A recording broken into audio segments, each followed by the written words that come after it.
Comrades and friends, I'm deeply pleased that Comrades Alexandre Rosendo and Lucas Medina are holding among the students at Sao Paulo University a seminar in solidarity with the Philippine Revolution.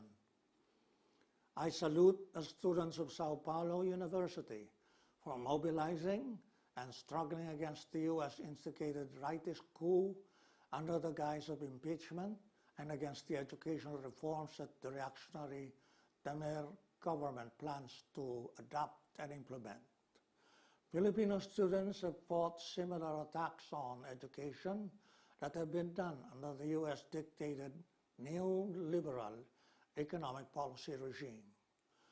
Seminars among students on revolution are always fruitful because students are the most open to revolutionary ideas and are the most energetic and ready to join the revolutionary process. It is always a worthwhile endeavor to bring the subject of revolution to students. Like the Brazilian students, the Filipino students have a fine record of revolutionary struggle.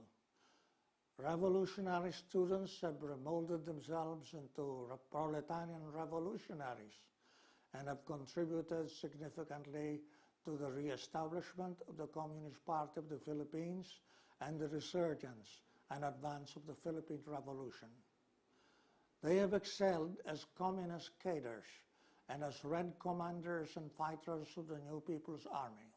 They have played an important role in carrying out revolutionary propaganda, in organizational work, building alliances, and mobilizing the people for protest mass actions and uprisings like the ones that overthrew the Marcos dictatorship and the corrupt Estrada regime.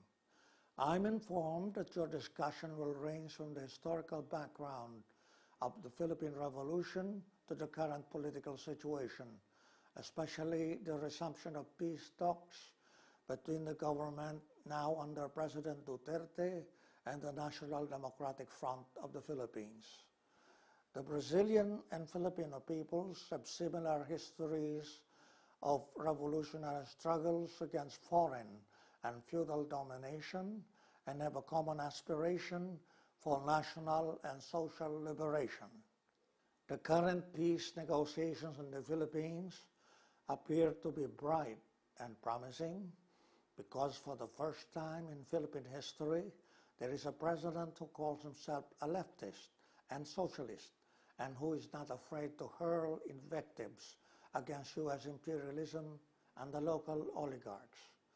We hope that you will be cooperative in making comprehensive agreements on social, economic, political, and constitutional reforms to address the roots of the armed conflict and lay the basis for a just and lasting peace. The Filipino people expect that through the peace negotiations, the national sovereignty and independence shall be upheld, democracy and social justice shall be realized, and that economic development will occur through national industrialization and genuine land reform. You know very well, as in Brazil, when there are major developments towards the goal of national and social liberation, U.S. imperialism and the biggest local oligarchs do everything they can to reverse the situation. There is more than ever an urgent need for the solidarity of the Filipino and Brazilian peoples as they confront U.S. imperialism and its local reactionary agents. Long live the solidarity of the Brazilian and Filipino students. Carry forward the revolutionary cause of the oppressed and exploited. Long live the solidarity of the Brazilian and Filipino peoples.